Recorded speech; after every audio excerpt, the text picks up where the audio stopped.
Mən bu sözümə görə üzr istəyirəm böyüklərdən, kiçiklərdən, məndən yaşlı olan insanlardan.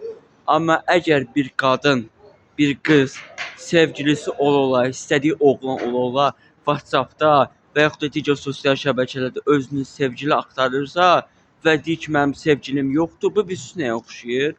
Yenə də deyirəm, bu ona oxşayır ki, bir qadın həyat yoldaşı var, ərə gedib, məsələn üçün neçə il ailə həyatı qurub, amma kişi, evin kişisi işə gedəndə və yaxud da başqa bir yerə gedəndə evə başqa bir kişi gətirir.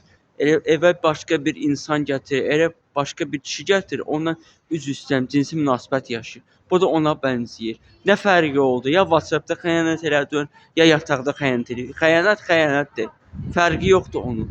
Bəziləri deyirlər ki, mən belə xəyanət eləmirəm. Onun fərqi yoxdur. Allah hər kəsə əmələ salih ailə nəsib eləsin inşallah. Özünüzə yaxşı baxın. Allah